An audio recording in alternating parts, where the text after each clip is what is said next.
Hi friends, welcome to నిజ జీవిత యోధులు తెలుగు. ఈరోజు మనం చదివే పుస్తకము పూలగంప. ఎమీలియా మేరీని కనుగొనుట. క్రమక్రమముగా చీకటి పడుచుండెను. అయినను మేరీ సమాధిని విడిచిపెట్టక కన్నీరు కార్చుచూ ప్రార్థించుచుండెను. అప్పుడు మేరీ, మేరీ అని ఎవరో పిలిచే స్వరము వినబడెను. ఉలిక్కిపడి లేచి మేరీ అటూ ఇటూ చూచెను. చీకటిలో ఏమీయూ కనబడలేదు. మేరీ, మేరీ మరలా అదే స్వరము. అయితే ఇప్పుడు కొంచెం సమీపంలో వినబడినట్లుండెను. స్వరము వచ్చిన దిక్కునకు తిరిగి చూచెను. ఒక యువతి తన చేతిలో దీపమును పట్టుకొని నిలవబడుటను చూచెను. మేరీ, నీవు నన్ను గుర్తించుటలేదా? అంతలో మరిచిపోయినావా అని ఆ యువతి అడిగెను. విస్మయము చెందిన మేరీ ఆమె తన యజమానురాలి కుమార్తె అని గుర్తించి, అమ్మా, ఇక్కడికి మీరు ఎలాగు వచ్చారు అని అడిగెను. అవును, ఆ యువతి ఎమీలియానే. దీపమును క్రింద పెట్టి ఆమె పరిగెత్తుకొని వచ్చి మేరీని కౌగిలించుకొనెను. జరిగినదంతయు తరువాత నేను వివరముగా చెప్పెదను. మొదట నీవు మమ్ములను క్షమించుము. నీ మీద అన్యాయముగా నేరము మోపితమని తెలిసినప్పుడు అమ్మ ఆవేదన చెందిరి.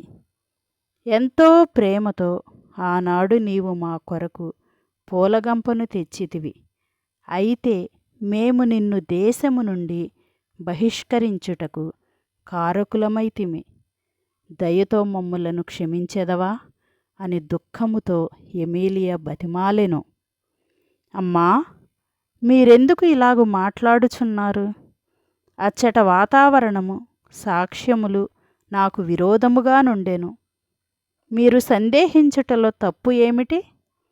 మీరు నాకు అన్యాయము చేశారని నేనెప్పుడూ తలంచుటలేదు. మీరును అమ్మగారును యజమానుడును మాకు దయచేసిన ఆదరణ, మా ఎడల చూపిన ప్రేమను తలంచుచు ప్రభువుకు కృతజ్ఞతాస్తుతులు చెల్లించుచున్నాము. దేవా, నేను నిరపరాధినని బయలుపరచమని మాత్రము ప్రార్థించి తిని, నేడు ఆ ప్రార్థనకు ఫలితము దొరికెను. ప్రభువా, నీకు వందనములు అని భావోద్రేకముతో మేరీ మాట్లాడెను. ఎమీలియా మేరీ చేతులను ప్రేమతో పట్టుకొనెను. నీ తండ్రి మరణవార్త విన్నప్పుడు ఎంతో బాధపడితిమి అని చెప్పి ఎమీలియా కన్నీరు విడిచెను. జేమ్స్ సమాధి తట్టు చూచి, అయ్యా, మీరు అవమానముతో దేశము నుండి బహిష్కరించబడుటకు మేము కారకులమైతిమి. మమ్ములను క్షమించండి. సొంత ఇంటిలో నెమ్మదిగా గడపవలసిన వృద్ధాప్యమందు మిమ్ములను ఆయా ప్రాంతములు తిరుగునట్లు చేసితిమే. ఇప్పుడు ఒక అన్యదేశములో సమాధి చేయబడి ఉన్నారే. వీటినన్నిటికీ మేమే కదా కారకులము. మమ్ములను క్షమించండి, క్షమించండి అని ఎమీలియా బిగ్గరగా చెప్పి ఏడ్చెను.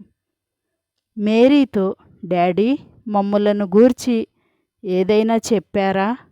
మమ్ములను క్షమించారా అని అడిగెను. అమ్మా, డాడీ ఎన్నడూ మిమ్ములను నిందించలేదు. కోపంగా మాట్లాడలేక ప్రభువు ఒకరోజు నిజమును బయలుపరుచును. అప్పుడు వారు మరలా మనలను పిలిచెదరు. ఆ సమయములో ఒకవేళ నేను లేకపోయినను నేను యజమానురాలి కుమార్తెను ఎంతగా ప్రేమించితినని వారికి చెప్పుము. ఈ భుజముల మీద మోయుచు వారిని పెంచితిని.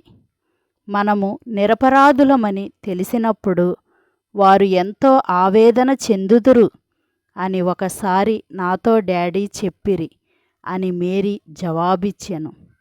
జేమ్స్ ప్రేమను జ్ఞాపకము చేసుకొనిన ఎమీలియా కన్నీరు కార్చెను. ఎంతో ఉత్తముడు, మేమే ఆయనకు కీడు చేసితిమి అని విలపించెను. కొంత సమయము తరువాత, మేరీ రా వెళ్ళెదము. నడిచి వెళ్ళుచుండగా, నేను ఎలాగూ ఇక్కడికి వచ్చితినని వివరముగా చెప్పెదనని ఎమీలియా ఓదార్చెను. ఎమీలియా మేరీని తీసుకొని బయలుదేరెను. మరిన్ని వీడియోస్ కోసం లైక్ చేయండి, షేర్ చేయండి, సబ్స్క్రైబ్ చేసుకోండి.